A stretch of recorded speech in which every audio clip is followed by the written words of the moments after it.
Hello, my love, and welcome to the Energy Expansion Podcast. If you are one of our loyal listeners who tunes in week after week, then welcome back, my love. And if you are brand new, I am so excited to have you here. And you chose a really fun conversation to be a part of. So we're going to do something that we've never done before.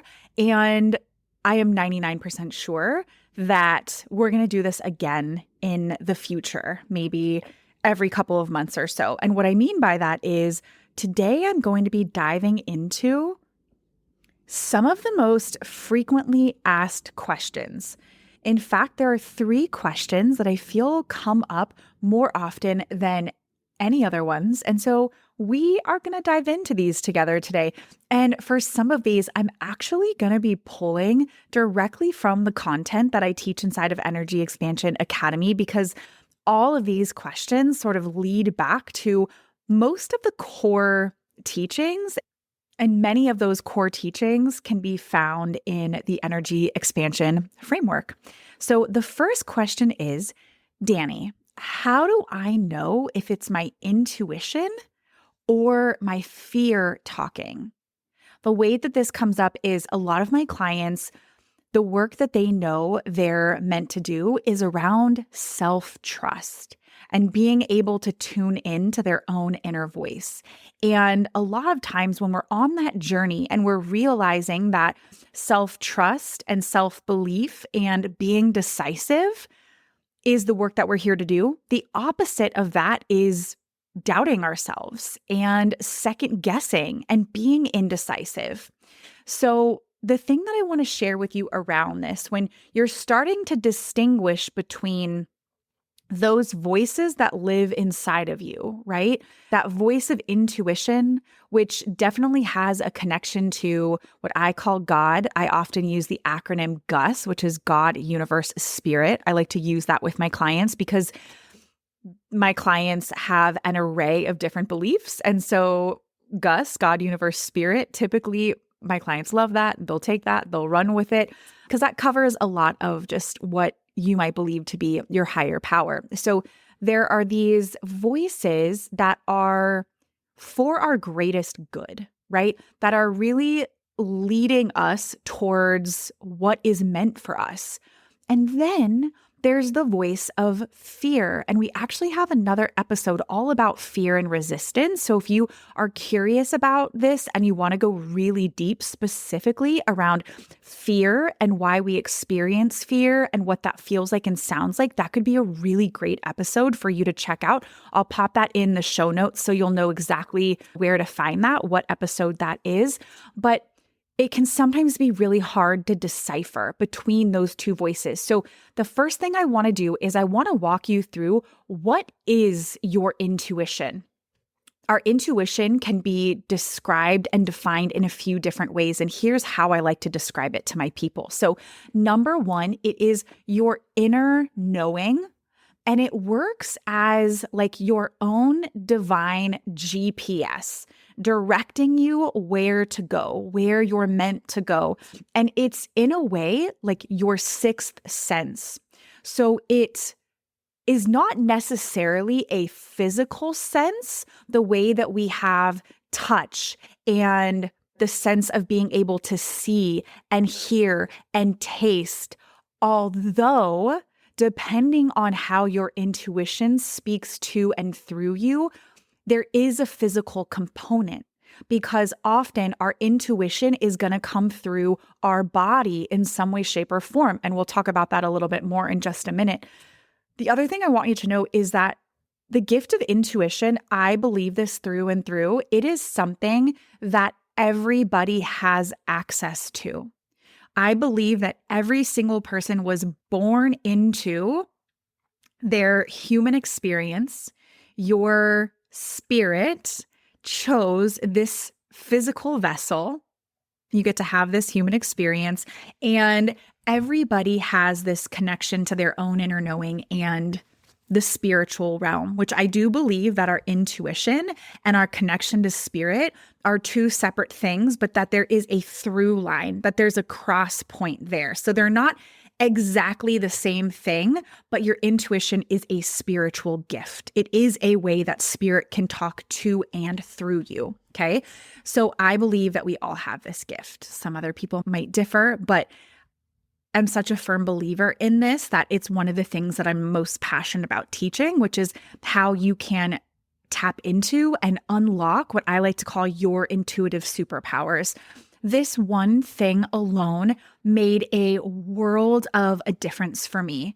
It's so interesting because I used to, if I had to make a big decision, I would call definitely my mom, my partner, if I was dating somebody at the time or the last 15 years, it would be my husband, my best friends, plural there, and maybe other mentors or people I looked up to. And I can honestly, like, I would go to those people because I wanted to know their opinion. I wanted to know what they thought was best. I was thinking about this honestly just yesterday that it has been years since I've done that. I very rarely ask people for advice or for their opinion. And instead, because of being able to understand my own inner knowing, being able to connect back to my intuition any moment of the day, anytime I desire, I don't need to ask for people's opinion or advice because I just go inward and I get what I need and like, boom, we're good. We've got it. So I wanted to give you that context first around like the frame through which we're speaking about intuition. Now, I want to talk about how we can start to make the distinction between the voice of intuition and fear. And what I'm going to share with you is not necessarily one size fits all. Okay. So I'm going to share what feels right and true for me and what feels right and true for most people. And this is going to be a practice. Like you get to practice in real time, hearing my words and letting them move through your own internal filter to see, does this actually feel true for me? And now it's interesting. I want to pause there because I want to share with you, this is going to be helpful context, both as you're listening. When I say like your internal filter, I think there are going to be some people who are listening and they know exactly what that is. And there's going to be other people who listen. And maybe this is of like a relatively new conversation. And you're like, ooh, Dani, I like the idea of using my own internal filter, but like, I don't actually know how to do that. So one of the things that I love to teach is the 4 clairs, which are directly connected to your intuitive gifts and the way that you receive divine information, divine guidance. There's actually more than 4 clairs, but these are the most common, and like 99.9% of people are going to have at least one, if not more of these as an intuitive gift. Again, I actually believe that everybody has the ability to use and tap into all 4 of these. But if you're not actively listening to, noticing, taking action on your intuition, if constantly seeking for answers outside of yourself has been how you have lived most of your life, which was the case for me for a really long time, then we really just need to awaken this. Starting to tap into and listen to and be guided by your intuition is literally a muscle that we need to build. And the more that you practice it, the louder and the stronger and the more powerful it gets. Okay. So before we decipher the difference between intuition and fear, and I'm asking you to use your own inner filter, I want to share with you these 4 clairs. Some of them I'm sure you've heard of. So number 1, this is the one that most people have heard of, regardless of whether or not you are familiar with or have ever dove into any of this information. So number 1 is clairvoyance. Clairvoyance means clear seeing. I think often, like before I knew any of this stuff, I knew what a clairvoyant was. I would just think of a psychic. I'm actually, right now, I'm having a vision. I'm tapping into my gift of clairvoyance, and I'm seeing like a cute little hut in a beachy town with like a neon pink sign that says psychic, right? And even psychics, not every single one of them has the gift of clairvoyance. Their psychic information can come through in different ways, but I'd always known that to be the gift of clairvoyance. Okay. So clairvoyance means clear vision, clear seeing, right? So if you are someone who sees things, you have vivid visions when you close your eyes, when you meditate, when you're thinking about what it is that you want, what your future looks like, it's almost as if you can see it, right? You have recollections of really vivid dreams. I always talk about this like half jokingly, but it is like the little boy in The Sixth Sense, where he has the gift of clairvoyance. Spoiler alert, if you've never seen The Sixth Sense, the little boy sees dead people. And he doesn't actually realize it. And like, you don't realize it when you're watching until you get to the very end, that he's seeing all these people and he's having these conversations, and there's like a breakthrough moment towards the end. So that boy has the gift of clairvoyance. He's able to see things that are not actually physically there. That's like a very extreme example, but it's a good one to help you understand this. Number 2 is clairaudience. Clairaudience means clear hearing. And so someone who has the gift of clear hearing, I'm thinking of stories of when people say, and I feel like there's a lot of like spiritual and biblical stories where people would like literally hear the voice of God, or they'll hear the voice of a loved one, or they'll hear, something on a repeat inside of their mind. They'll say that they heard a whisper or they heard a shout. This is really interesting. I have full body chills right now as I'm remembering this. My middle daughter, when we first moved to the house that we live in right now, she would like walk up to me and she'd say, "Mom, were you calling me?" And I'd say, "No, baby." And she said, "I keep hearing someone say my name, but I don't know who it is and I don't know where it's coming from." So that would be a version of clairaudience. Something, someone, some piece of information is wanting to come through to her, and it's really uniquely for her, because I've never heard it and no one else in our house has heard it, but I believe her. I believe that she has the gift of clairaudience. And then we have claircognizance. Okay. Claircognizance, think cognitive, has to do with our mind. It's clear thinking. This is one of my strongest gifts. My strongest gifts are the last 2 we're going to talk about, which is this one and then the next one. But claircognizance is clear thinking or clear knowing. It has to do with the mind. The way that this can show up, and all of these can manifest in different ways. Again, I dive really, really deep into this inside of Energy Expansion Academy. Like, I literally have slides that go into every single one of these and breaks down all the different ways they can manifest. So I just want to touch on it really quickly so that you can get an idea of how these show up for you and what maybe your number 1 or number 2 intuitive superpowers are. Typically, when I am moving my body, maybe I'm driving, maybe I'm in the shower, there's research that shows when you're moving your body in a repetitive, rhythmic way, so like running, or you're on the elliptical, or you're strength training, moving your body. Driving, there's like a natural rhythm and repetition. Also, when you're in the shower or near a body of water, there is a particular part of our brain that like almost gets unlocked, and new cognitive connections we can make. And so that's often why people get their best ideas when they're exercising, driving, showering, or near a body of water. So what will happen is I'll be doing one of those 4 things, and all of a sudden it feels like it hits me like a bolt of lightning, this idea or something I've been, wanting to get clear around. And all of a sudden, like almost seemingly out of nowhere, boom, it lands. Often when you hear people talk about like, "Oh, I got this idea, I got this download." Have you ever heard that? I got this download.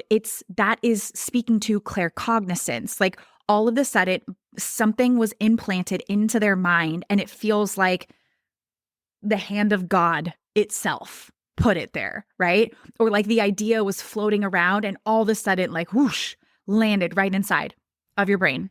The last one, the fourth one, is known as clairsentience. Clairsentience. And this has to do with clear feeling, clear sensing, right? And this right now, you can't see me. I don't know if I'm going to release the video version of this. So just so you know, right now I have my hands over the center of my body. So my solar plexus, like my sacral and my solar plexus, which is like our stomach, really, like the center of our being. It's where you just get this feeling, right? Like the gut knowing. As a 1-3 sacral manifesting generator, that's what I am in human design. It makes sense that one of my top gifts would be clairsentience, because I am literally connected to my sacral.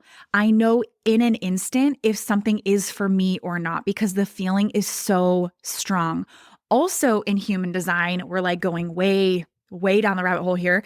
There are different energetic centers, and there's one at the very top of our being, and it's known as our ajna, and it's our mind, it's our head, and I have an open ajna.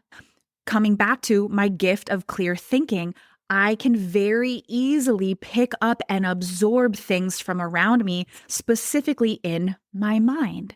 So just cool things to think about. So right now, I want you to take a moment to consider, do you have the gift of clear seeing, clear hearing, clear knowing, or clear feeling? And maybe you have more than one.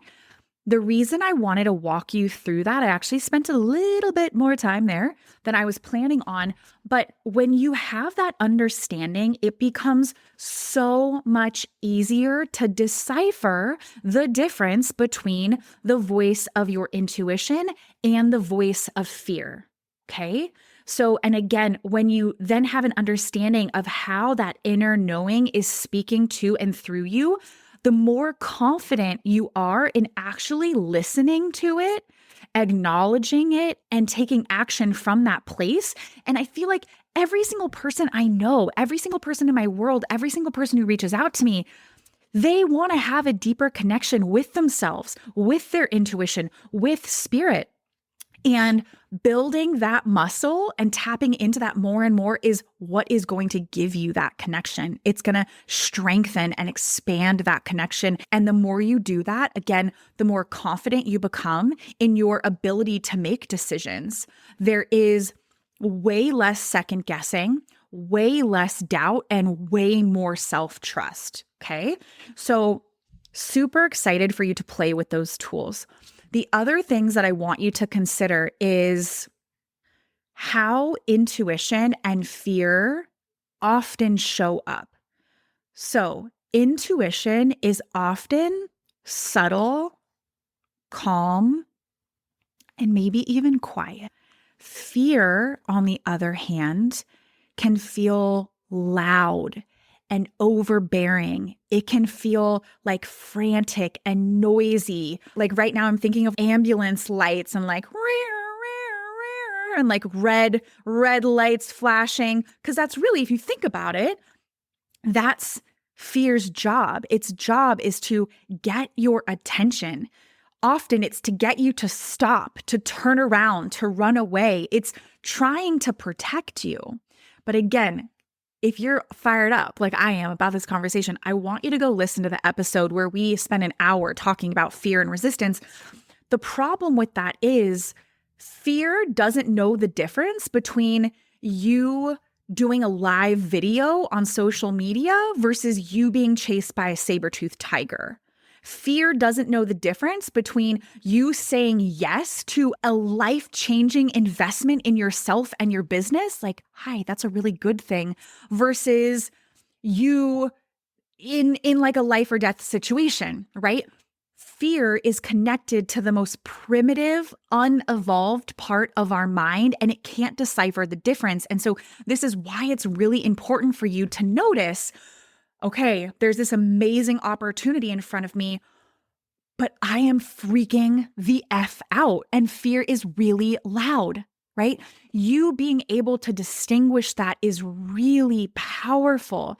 Just because fear exists doesn't mean that the thing is not for you. So letting the fear be there, but then also noticing what's underneath that. What's actually true about this? And you know what, my love? That is one of my favorite things is when fear is coming up, I'll notice it, I'll acknowledge it, but then I like to ask myself, what is actually true about this? And I might ask myself that in the moment. I might have that be something that I journal about. I actually do often journal about that. What's actually true about this? What's my truth when it comes to this? What would God have me know about this?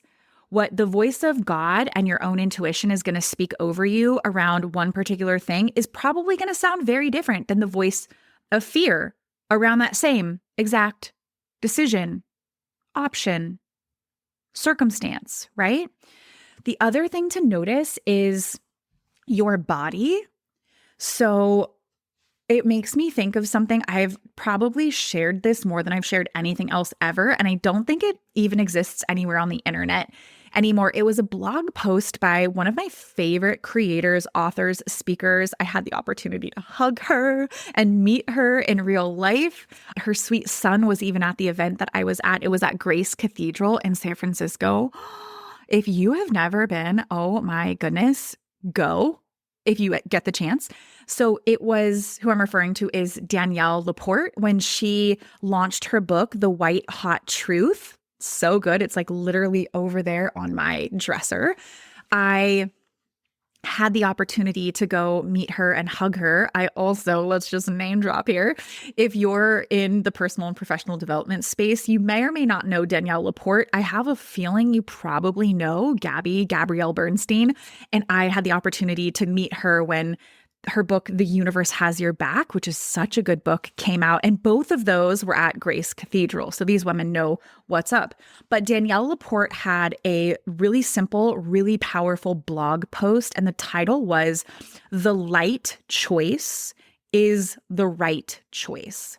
And light was referring to an internal experience. So when something is in alignment for you, when something is your truth, your intuition is going to want to get your attention. And often that's going to happen through your body.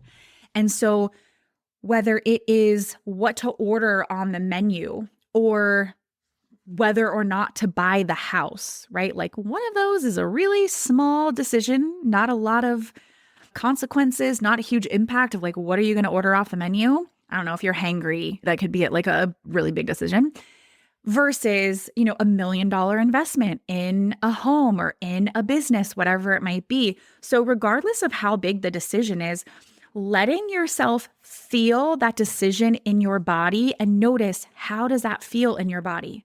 Often the thing that is for you is going to feel light.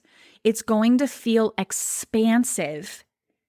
And you might even have this natural, like leaning forward. There's something that I teach inside of Energy Expansion Academy called muscle testing. And that has to do with our intuition and using our body as a guide. Another way to say the same thing, it's known as applied kinesiology. And it is really incredible. There's this natural, like leaning forward. Your body is going to want to move towards what is good and right for you versus fear is going to feel tight. It's going to feel like the opposite of expansion is contraction. It's going to feel heavy. It's going to feel like pressure. You might even get like an icky feeling in the back of your throat or the pit of your stomach. If you take a moment while you're standing to feel into it, you might notice this like natural pulling or falling away. So we've deciphered the different ways that intuition shows up versus fear. We've talked about different intuitive gifts so that you can have an understanding of how your unique intuitive superpowers work for you, but then also being aware of how you can use your body as a compass. Okay. And the last couple of things I shared here was journaling. What does my truth feel like? You can ask that at any point in time. If this is something that you've been curious about and you're like, oh my goodness, Dani, I'm so glad that you're talking about this right now because I've thought about this, but I've never really sat with it. The way that your truth feels, the way that your intuition moves through you, and then what fear feels like in your body might be a bit different than my expression of truth versus fear. Right? And so you even journaling about and getting clear on it and just moving through your day with a heightened sense of awareness, maybe moving a little bit slower and just noticing what you feel drawn towards, what you feel a repel away from. You can also, I love a good prayer. You can also just pray, God, Gus, God, universe, spirit, help me to see, help me to discern the difference between fear and the truth, between fear and my own intuition. So I'm hoping that the next time something comes up and you're like, oh my goodness, there are these voices in my head and these feelings in my body and I don't know what to do. I hope that you can come back to some of what we just talked about together. That is hands down one question that I think I've gotten asked more than any other question throughout my career, specifically because of the work that I do as a coach who focuses so much on energy and mindset mastery and the role that the energetics and our internal world play in reality creation, which is the game that we're all here. It's what we're all up to, right? So question number 2 is, what do you do when you're doing all of the quote unquote right things, but it feels like nothing's working? It feels like nothing's working. Have you ever had that experience before? Hi, I have. And it might sound like this. I feel like I'm showing up. I'm putting in the effort, but I'm not seeing the results that I want. How do I shift the energy when I feel stuck or discouraged? Oh my goodness, I feel like this connects so freaking deeply to the origin story of the business that I now have. So, some things you should know about me, for better or for worse, is that I'm a go-getter. I get things done. I make stuff happen. There is very little shortage of motivation and of action taking. I will outrun and outwork most people that I've ever met. And now I'm exhausted literally just saying that out loud. Like that makes me want to gag.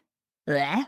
I do not like that for me and I do not like that for you. And a lot of the way that I learn to operate is definitely rooted in like toxic masculine energy. And it may have to do with the fact that like I did not have any strong positive male figures in my life. And so I was learning from really incredible women, my mom, her mom, who's my granny goose, who I love so much, and like all of my aunties and cousins. I just saw women who literally had to do it all. Like they were in their masculine, forcing, pushing, like struggle just feels like a theme, not supported in any way, shape, or form. And so I learned a lot of this from what was being mirrored to me. And also a lot of it's honestly a trauma response. It's the people pleaser at her finest. It's the perfectionist. It is having an identity that is wrapped up in the doing. Like my worthiness is, I don't believe this to be true anymore, but for the bulk of my life, and there are still moments where my sneaky subconscious mind, my ego will try to convince me to get back into this energy and I'll feel myself slipping and I'm like, no. We are not going to go there today. Okay. But it's feeling like my sense of self-worth is connected to how much I can do, how much I can produce, how much I can accomplish, how fast I can do that. Me getting to the mountain quicker than anyone else, right? Again, that is freaking exhausting. So the thing that I wanted to share that with you because again, the question is, what do you do when you're doing all of the right things? You're doing the things, you're showing up, you're taking action, you're being consistent, you're tapped into the positive habits, you're reading the books, you're listening to the podcasts, you're investing in yourself, you're a good freaking person. But it doesn't seem like the things are working. I remember really early on in my business that like this was literally to a T how I felt.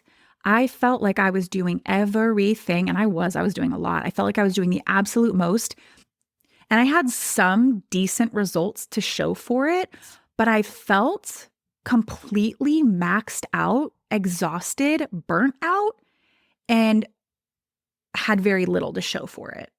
I think you're with me on that. And I had met an energy healer who is now a very good friend of mine. And I met her at an event, and I remember being curious about what she was doing in terms of like her work in the world as an energy healer. I was very intrigued, but I was kind of like, is this chick for real? Like, what is this weird woo-woo stuff?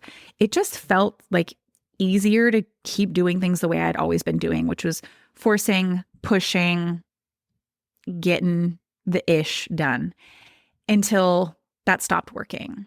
And I had this conversation with my husband, and he was basically like, I love you. And if you can't figure out this whole business thing, you got to go get a job, babe. Like, we can't afford for you to keep spinning your wheels. I needed that conversation. I hated that conversation.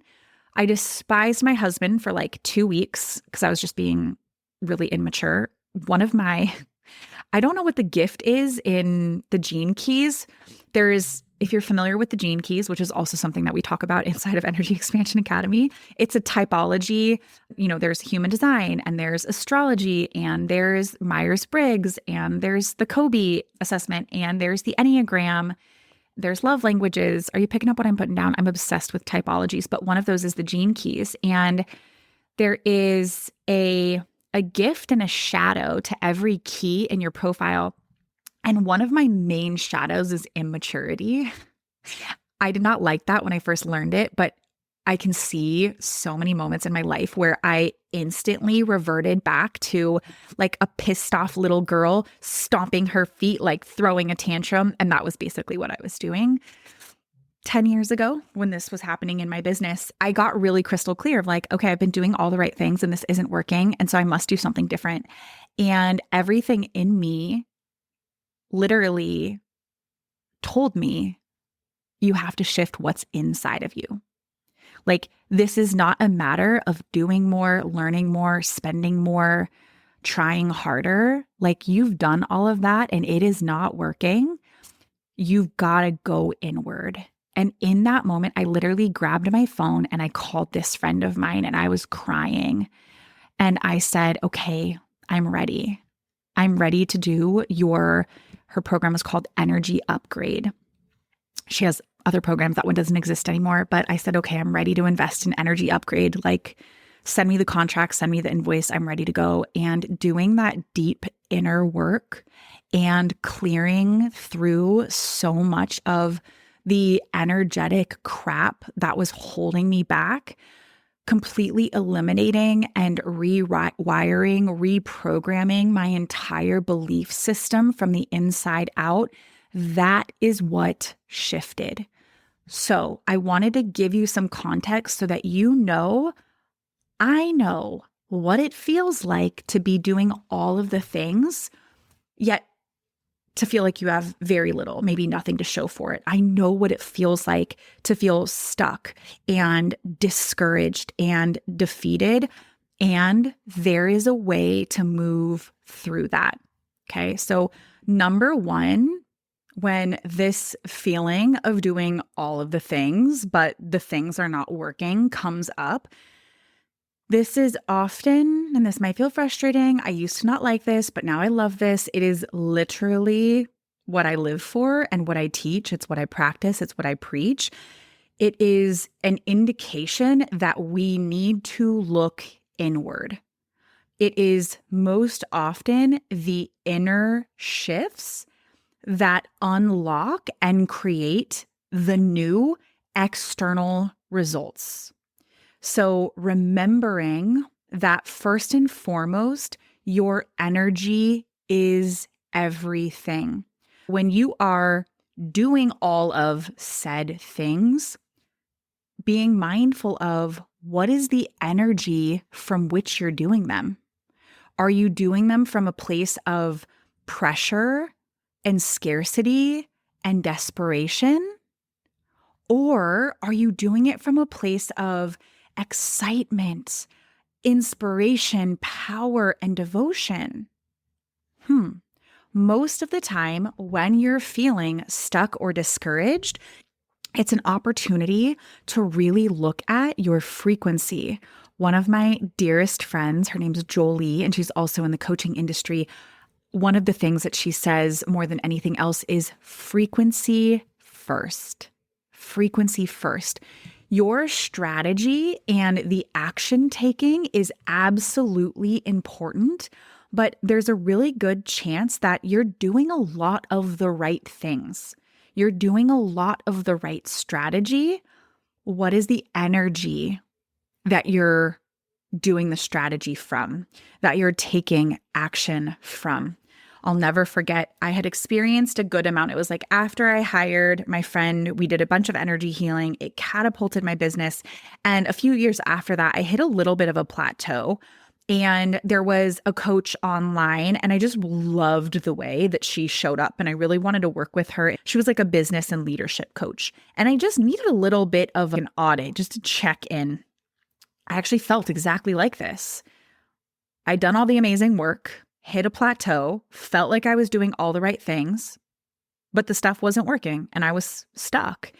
And we got on this call and she was asking me about like what I wanted, what my goals were, my desires, my bigger vision.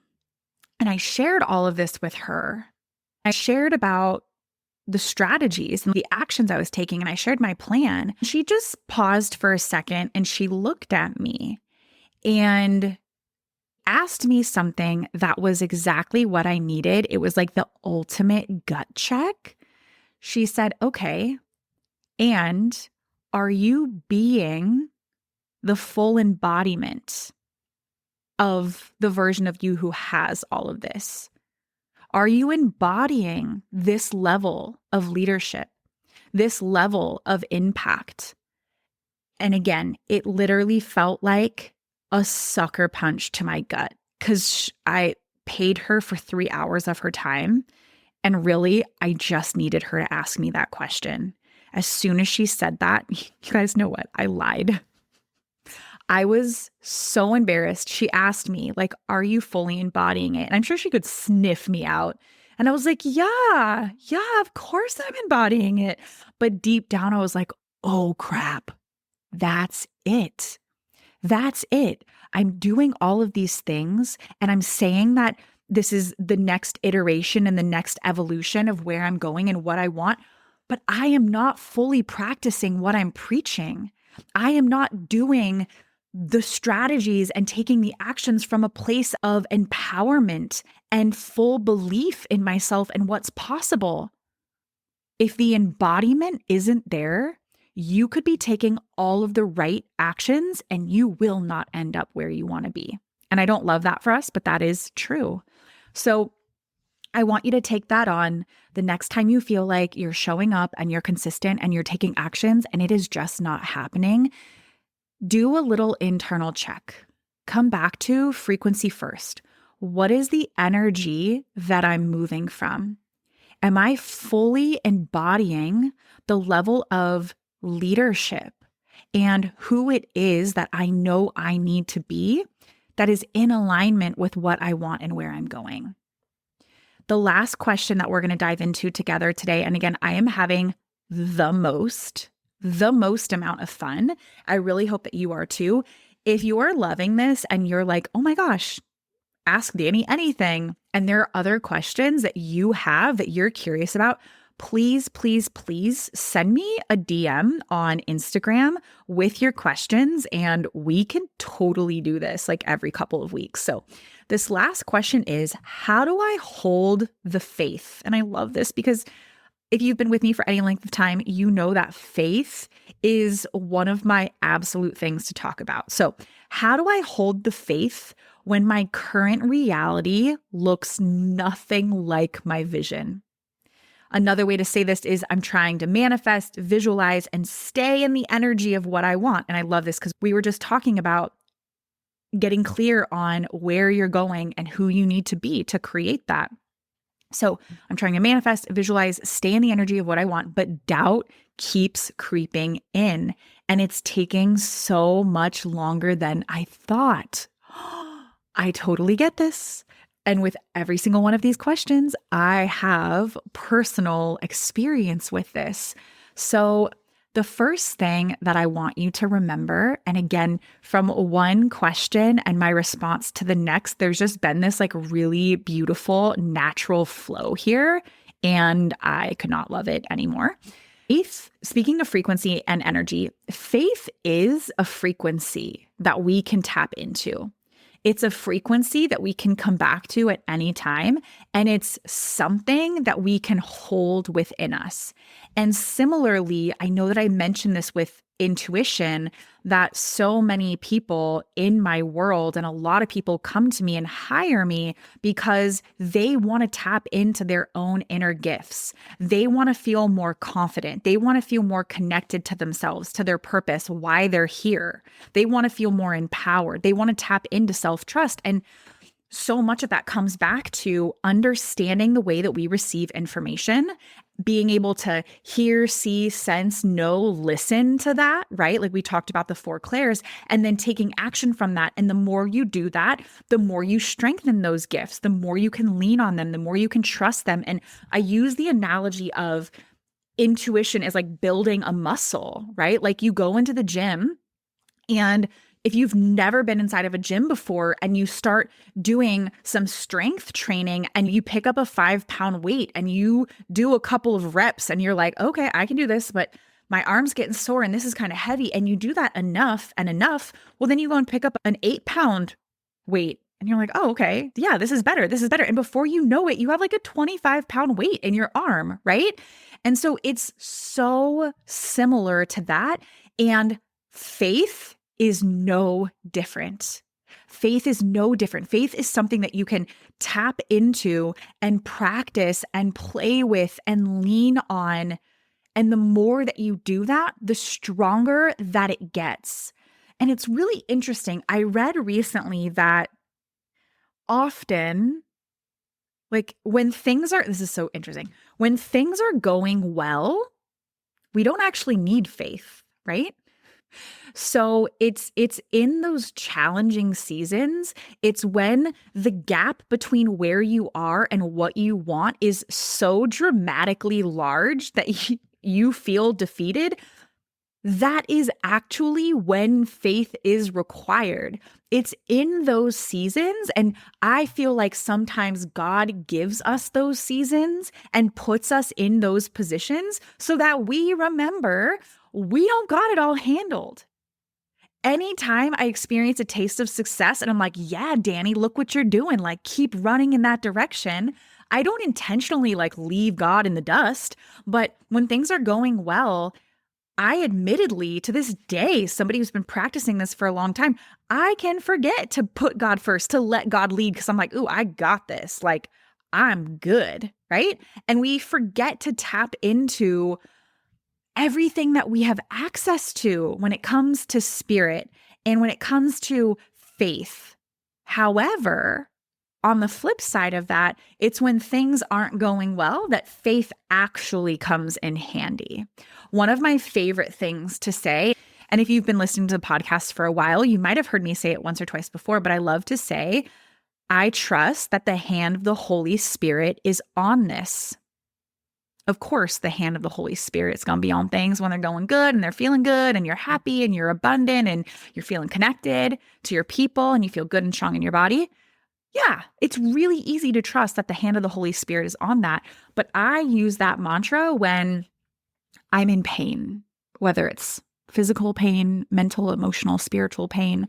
I use that mantra when I am experiencing tragedy, heartache, when I'm seeing someone I love go through something terrible, or when I'm looking at the world through a lens that has me convinced that things are bad and things are broken. I like to remind myself personally, professionally, within my community, within my loved ones, within our global community at large, that God is going to use this for good.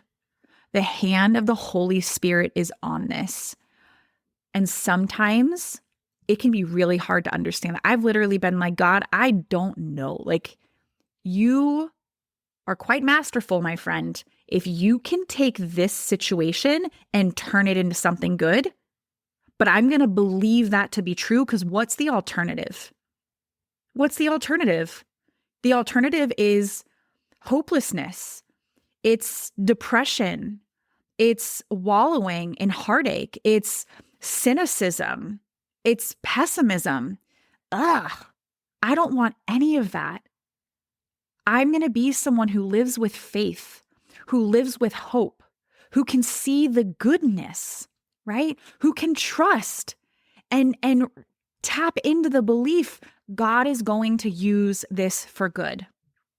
Your job is to believe, and as you do, God can create the breakthrough.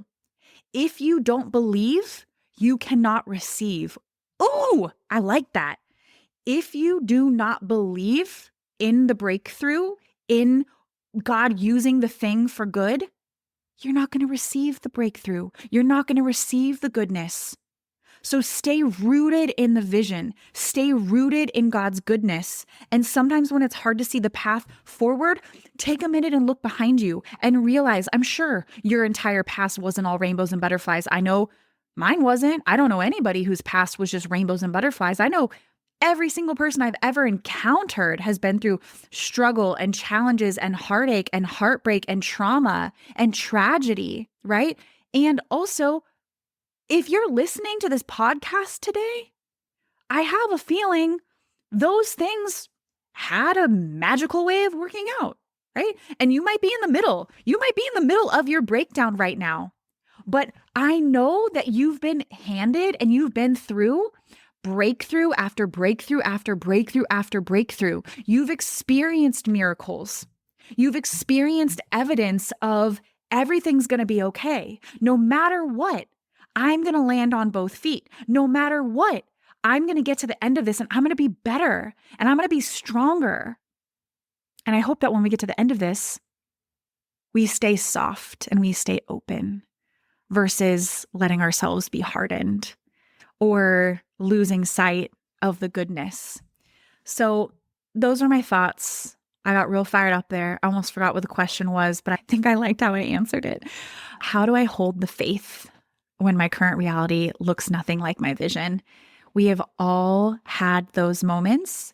And I really, truly believe there's, memes that float around. I jokingly say that I can depict my entire life in like a series of memes, but there's one graphic that I've seen going around for years, and it's something along the lines of, there are parts of your current life right now that you once prayed for. Like your reality, some aspect or many aspects of your current reality were things that you once only could have prayed for, could have hoped for, could have wished for.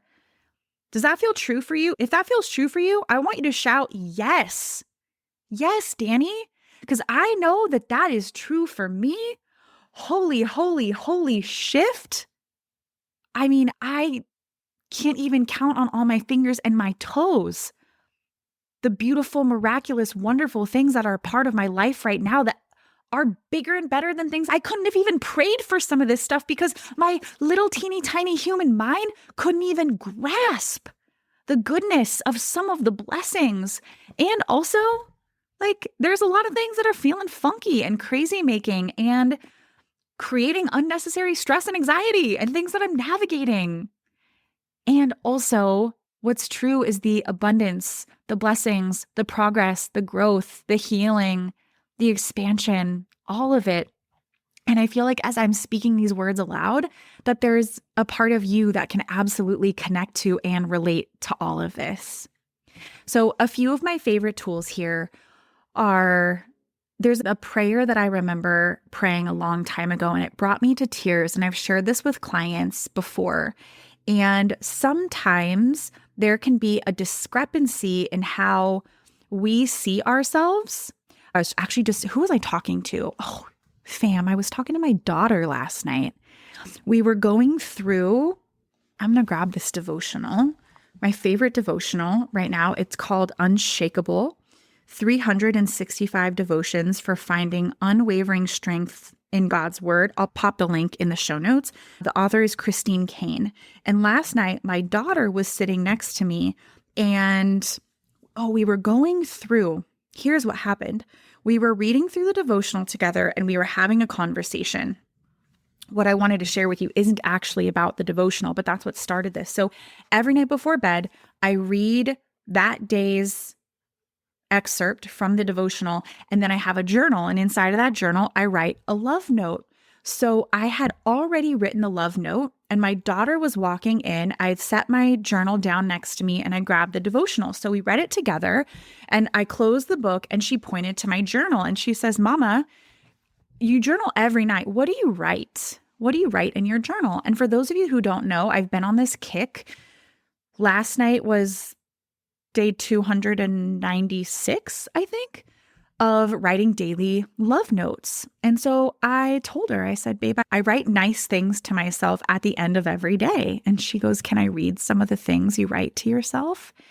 And I said, "Yeah." And here, honestly, I don't know why it felt so vulnerable. Like, it felt like a beautiful thing to share with my daughter, but it also felt vulnerable. So we'll just be real vulnerable. Here's what I wrote last night. Sometimes it's really long. Last night was short and simple. It says, "Dani, babe, you are one of the most resilient, extraordinary, powerhouse women and mamas.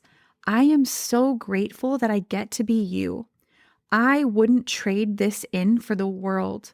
You have my whole heart, and I would choose you again and again and again in every lifetime. I love you. XOXOD money." And so my daughter read that, and she really liked it, and she was asking me about it. And I said, "You know what, baby? I have a tendency to be mean to myself. The way that I talk to myself in my own head is not very nice. I would never speak to you that way. I would never speak to anybody who I care about the way that I sometimes speak to myself." And she said, "Yeah, Mama, sometimes I do that too. I can be really mean to myself. I can be really angry. I can get angry with myself when, I let myself down." And she gave examples of like trying things out at school or sports that she's picking up on and not being able to get the hang of things, and how she gets really mad at herself. I wanted to kind of go on that side tangent to share with you. One of my favorite prayers is, "God, let me see myself the way that you see me. God, let me see myself the way that you see me. Let me see me through your eyes." Ooh, that prayer is a powerful one. And I will often have a prayer drop through. Let's come back to this. That, my friends, if you remember, pop quiz, which Claire is that? When a prayer drops through, downloads. So it often comes through in the form of claircognizance, like just all of the sudden I'll have a prayer like on repeat in my mind. And that is one that when it landed with me, I held on to that one. And it was a prayer that I prayed every day, multiple times a day, would often write it down in my journal. And it really actually helped shift my self-image. And if you want to change your life, change the way that you view yourself, change the way you relate to yourself. That's really how you change your life. Little fun plug here. That is exactly what I teach you how to do inside of Energy Expansion Academy. And whenever I've shared it with clients, it's really had a profound impact on every single person I've ever shared it with. So pray that prayer. Pray whatever prayer feels good and beautiful and aligned for you. I think that's it for today. This was so much fun. I was so excited to share these with you because these are some of the most common conversations that I have with people in my world, and not just the most common conversations, but I don't know if you can tell, I get really freaking fired up. These are some of my absolute favorite conversations to have. And I was so excited to bring this to you on the podcast today. So, like I mentioned in the beginning, if you have questions or topics that you're curious about that you want me to bring to the podcast, please send them to me via DM. And speaking of social media, speaking of DMs, you all know that there are a few things I love more than when you listen and you take a screenshot and you share it and you tag me. It's a love language and I'm obsessed. Yeah. And if there are people in your life who you feel could benefit from today's episode, who would enjoy it, please feel free to share it with them. And if you're curious about ways that we can work together, message me. Like I said, so much of the core components of the work that I do come back to these conversations. So if you want to take this a lot deeper, there's a lot of ways we can make that happen. So until next time, I love you so much.